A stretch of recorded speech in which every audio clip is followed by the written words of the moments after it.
Êxodo capítulo 11. O anúncio da 10ª praga.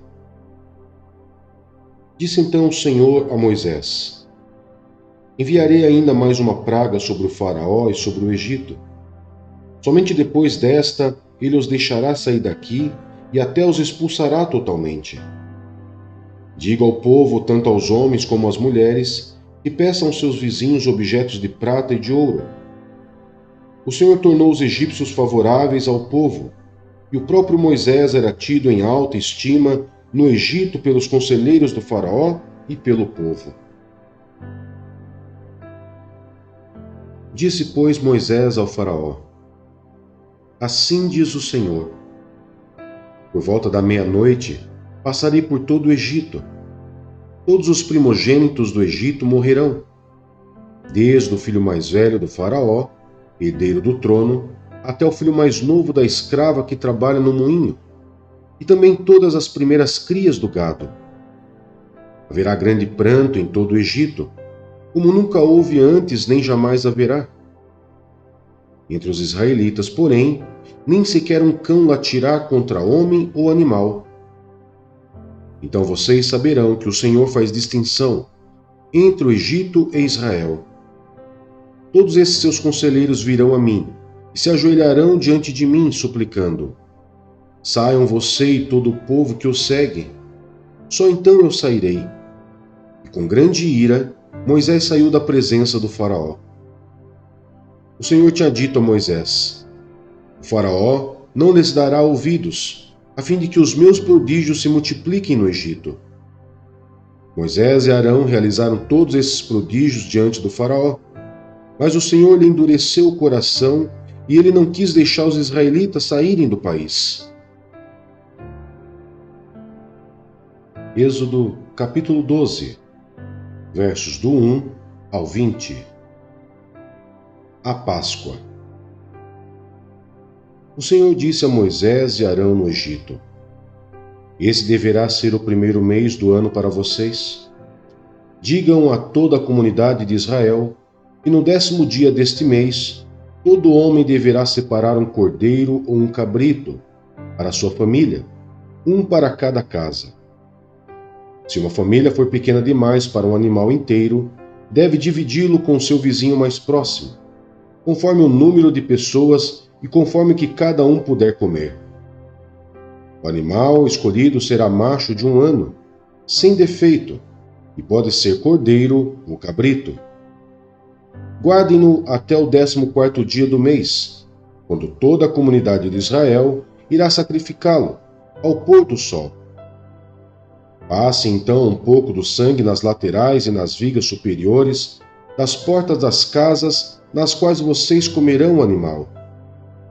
Naquela mesma noite, comerão a carne assada no fogo, com ervas amargas e pão sem fermento. Não comam a carne crua, nem cozida em água, mas assada no fogo, cabeça, pernas e vísceras. Não deixem sobrar nada até pela manhã. Caso isso aconteça, queimem o que restar. Ao comerem, estejam prontos para sair. Cinto no lugar, sandália nos pés e cajado na mão. Comam apressadamente. Esta é a Páscoa do Senhor. Naquela mesma noite, passarei pelo Egito e matarei todos os primogênitos, tanto dos homens como dos animais, e executarei juízo sobre todos os deuses do Egito. Eu sou o Senhor. O sangue será um sinal para indicar as casas em que vocês estiverem.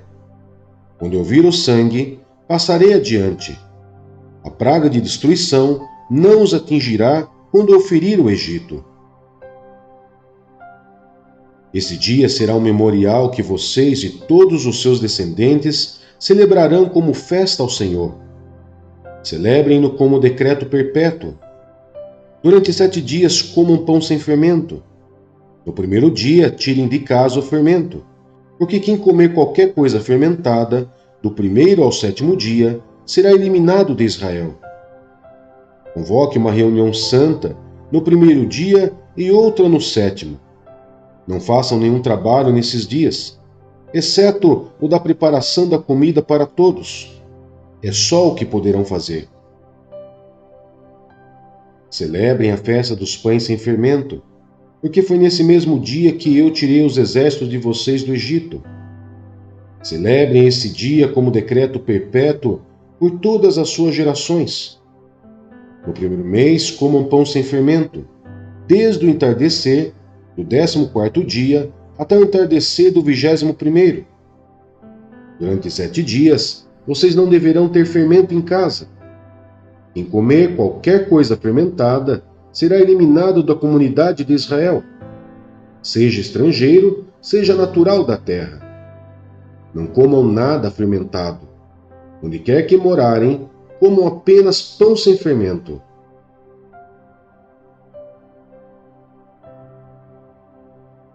Lucas, capítulo 14. Jesus na casa de um fariseu. Certo sábado, entrando Jesus para comer na casa de um fariseu importante, observavam-no atentamente. À frente dele estava um homem doente, com o corpo inchado. Jesus perguntou aos fariseus e aos peritos na lei: é permitido ou não curar no sábado? Mas eles ficaram em silêncio. Assim, tomando o homem pela mão, Jesus o curou e o mandou embora. Então ele lhes perguntou: se um de vocês tiver um filho, ou um boi, e esse cair num poço no dia de sábado, não irá tirá-lo imediatamente? E eles nada puderam responder. Quando notou como os convidados escolhiam os lugares de honra à mesa, Jesus lhes contou esta parábola. Quando alguém o convidar para um banquete de casamento, não ocupe o lugar de honra, pois pode ser que tenha sido convidado alguém de maior honra do que você. Se for assim, aquele que convidou os dois virá e lhe dirá: dê o lugar a este. Então, humilhado, você precisará ocupar o lugar menos importante. Mas quando você for convidado, ocupe o lugar menos importante, de forma que, quando vier aquele que o convidou, diga-lhe: amigo, passe para um lugar mais importante. Então você será honrado na presença de todos os convidados. Pois todo o que se exalta será humilhado, e o que se humilha será exaltado. Então Jesus disse ao que o tinha convidado: quando você der um banquete ou jantar, não convide seus amigos, irmãos ou parentes, nem seus vizinhos ricos.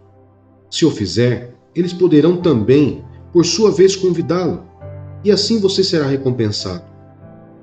Mas quando der um banquete, convide os pobres, os aleijados, os mancos e os cegos.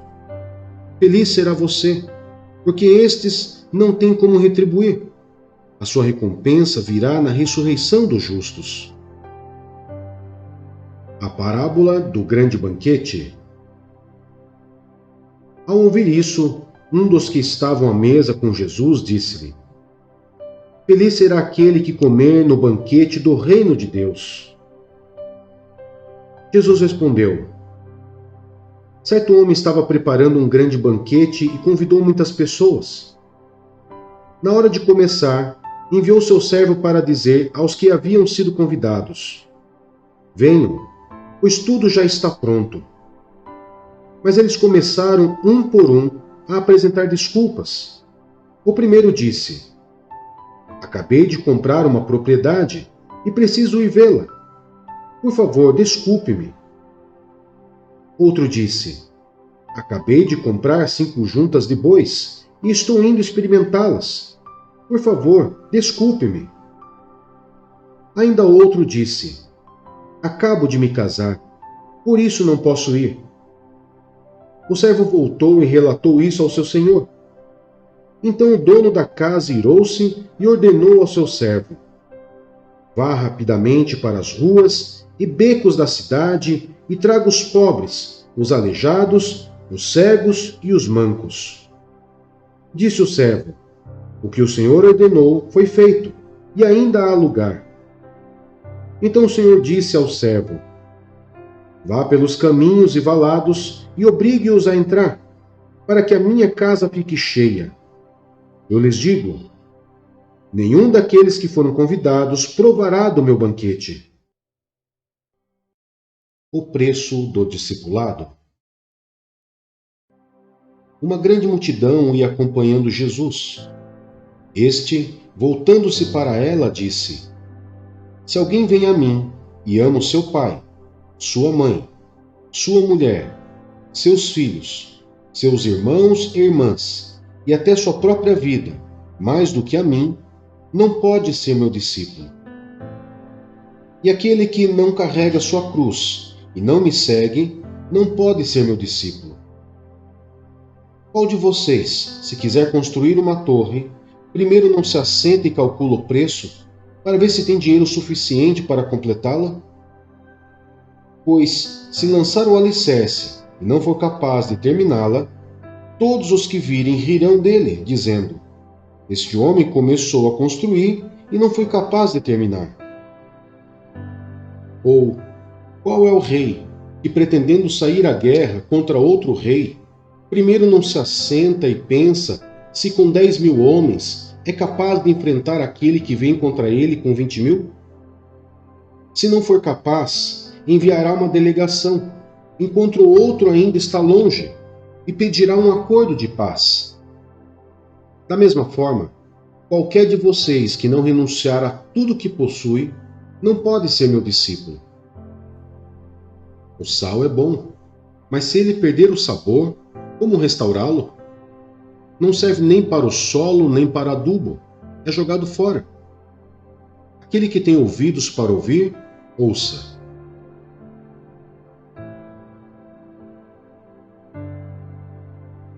Jó, capítulo 29. Jó prosseguiu sua fala. Como tenho saudade dos meses que se passaram, dos dias em que Deus cuidava de mim. Quando a sua lâmpada brilhava sobre a minha cabeça, e por sua luz eu caminhava em meio às trevas. Como tenho saudade dos dias do meu vigor, quando a amizade de Deus abençoava a minha casa, quando o Todo-Poderoso ainda estava comigo e meus filhos estavam ao meu redor. Quando as minhas veredas se embebiam em nata e a rocha me despejava torrentes de azeite. Quando eu ia à porta da cidade e tomava assento na praça pública. Quando, ao me verem, os jovens saíam do caminho e os idosos ficavam em pé. Os líderes se abstinham de falar e com a mão cobriam a boca.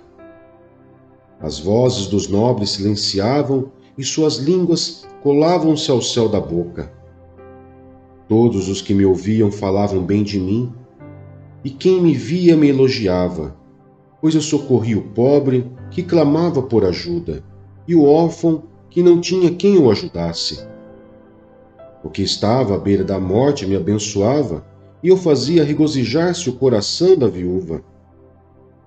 A retidão era a minha roupa, a justiça era o meu manto e o meu turbante. Era eu os olhos do cego e os pés do aleijado. Eu era o pai dos necessitados e me interessava pela defesa dos desconhecidos. Eu quebrava as presas dos ímpios e dos seus dentes arrancava suas vítimas. Eu pensava, morrerei em casa e os meus dias serão numerosos como os grãos de areia. Minhas raízes chegarão até as águas e o orvalho passará a noite nos meus ramos. Minha glória se renovará em mim e o novo será o meu arco em minha mão. Os homens me escutavam em ansiosa expectativa, aguardando em silêncio o meu conselho. Depois que eu falava, eles nada diziam. Minhas palavras caíam suavemente em seus ouvidos. Esperavam por mim como quem espera por uma chuvarada, e bebiam minhas palavras como quem bebe a chuva da primavera. Quando eu lhes sorria, mal acreditavam. A luz do meu rosto lhes era preciosa. Era eu que escolhi o caminho para eles e me assentava como seu líder. Instalava-me como um rei no meio das suas tropas. Eu era como um consolador dos que choram.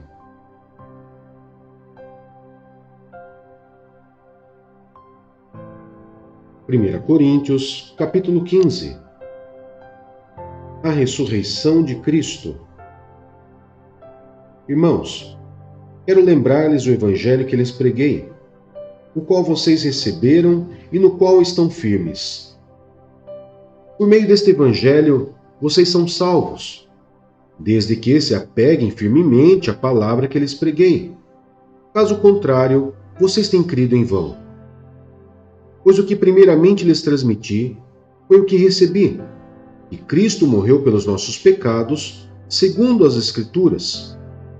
Foi sepultado e ressuscitou no terceiro dia, segundo as Escrituras, e apareceu a Pedro e depois aos 12. Depois disso, apareceu a mais de 500 irmãos de uma só vez, a maioria dos quais ainda vive, embora alguns já tenham adormecido. Depois apareceu a Tiago e então a todos os apóstolos. Depois destes, apareceu também a mim, como a um que nasceu fora do tempo. Pois sou o menor dos apóstolos e nem sequer mereço ser chamado apóstolo, porque persegui a igreja de Deus. Mas pela graça de Deus, sou o que sou, e sua graça para comigo não foi inútil. Antes, trabalhei mais do que todos eles. Contudo, não eu, mas a graça de Deus comigo. Portanto, quer tenha sido eu, quer tenha sido eles, é isso que pregamos. E é isto que vocês creram. A ressurreição dentre os mortos. Ora, se está sendo pregado que Cristo ressuscitou dentre os mortos, como alguns de vocês estão dizendo que não existe ressurreição dos mortos? Se não há ressurreição dos mortos, nem Cristo ressuscitou. E se Cristo não ressuscitou, é inútil a nossa pregação, como também é inútil a fé que vocês têm. Mais que isso, seremos considerados falsas testemunhas de Deus, pois contra ele testemunhamos que ressuscitou a Cristo dentre os mortos. Mas se de fato os mortos não ressuscitam, ele também não ressuscitou a Cristo. Pois se os mortos não ressuscitam, nem mesmo Cristo ressuscitou. E se Cristo não ressuscitou, inútil é a fé que vocês têm, e ainda estão em seus pecados. Neste caso, também os que dormiram em Cristo estão perdidos.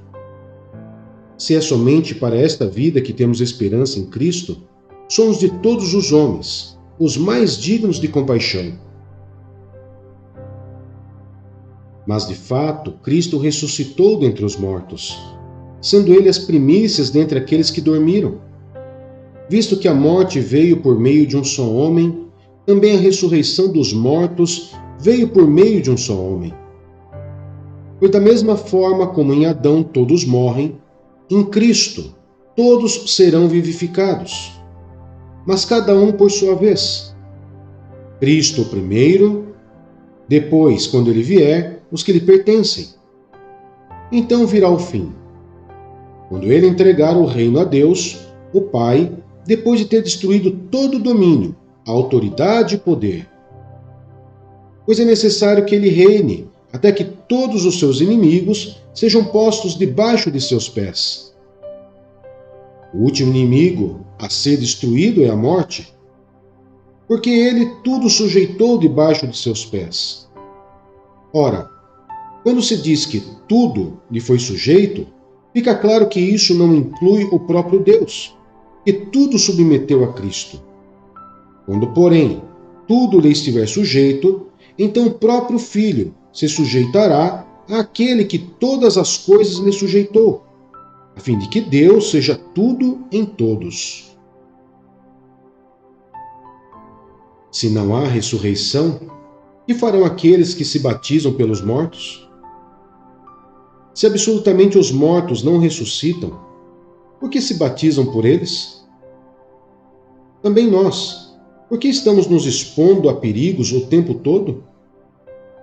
Todos os dias enfrento a morte, irmãos. Isto digo pelo orgulho que tenho de vocês em Cristo Jesus, nosso Senhor. Se foi por meras razões humanas que lutei com feras em Éfeso, que ganhei com isso? Se os mortos não ressuscitam, comamos e bebamos, porque amanhã morreremos. Não se deixe enganar. As más companhias corrompem os bons costumes. Como justos, recupere o bom senso e pare de pecar, pois alguns há que não têm conhecimento de Deus. Digo isto para a vergonha de vocês. O corpo da ressurreição. Mas alguém pode perguntar: como ressuscitam os mortos? Com que espécie de corpo virão? Insensato! O que você semeia não nasce a não ser que morra. Quando você semeia, não semeia o corpo que virá a ser, mas apenas uma simples semente, como de trigo ou de alguma outra coisa. Mas Deus lhe dá um corpo, como determinou, e a cada espécie de semente dá-se o corpo apropriado. Nem toda carne é a mesma. Os homens têm uma espécie de carne, os animais têm outra, as aves outra, e os peixes outra. Há corpos celestes e há também corpos terrestres. Mas o esplendor dos corpos celestes é um, e o dos corpos terrestres é outro. Um é o esplendor do sol, outro da lua, e outro o das estrelas. E as estrelas diferem em esplendor uma das outras. Assim será com a ressurreição dos mortos. O corpo que é semeado é perecível, e ressuscita imperecível. É semeado em desonra e ressuscita em glória. É semeado em fraqueza e ressuscita em poder. É semeado um corpo natural e ressuscita um corpo espiritual. Se há corpo natural, há também corpo espiritual. Assim está escrito: o primeiro homem, Adão, tornou-se um ser vivente. O último Adão, espírito vivificante. Não foi o espiritual que veio antes, mas o natural. Depois dele, o espiritual. O primeiro homem era do pó da terra, e o segundo homem dos céus. Os que são da terra são semelhantes ao homem terreno, os que são dos céus ao homem celestial. Assim como tivemos a imagem do homem terreno, teremos também a imagem do homem celestial. Irmãos, eu lhes declaro que carne e sangue não podem herdar o reino de Deus. Nem o que é perecível pode herdar o imperecível. Eis que eu lhes digo um mistério. Nem todos dormiremos, mas todos seremos transformados, num momento, num abrir e fechar de olhos, ao som da última trombeta. Pois a trombeta soará, os mortos ressuscitarão incorruptíveis, e nós seremos transformados. Pois é necessário que aquilo que é corruptível se revista de incorruptibilidade, e aquilo que é mortal se revista de imortalidade. Quando, porém, o que é corruptível se revestir de incorruptibilidade, e o que é mortal de imortalidade, então se cumprirá a palavra que está escrita: a morte foi destruída pela vitória. Onde está, ó morte, a sua vitória? Onde está, ó morte, o seu aguilhão? O aguilhão da morte é o pecado, e a força do pecado é a lei. Mas graças a Deus, que nos dá a vitória por meio de nosso Senhor Jesus Cristo. Portanto, meus amados irmãos, mantenham-se firmes, e que nada os abale. Sejam sempre dedicados à obra do Senhor, pois vocês sabem que no Senhor o trabalho de vocês não será inútil.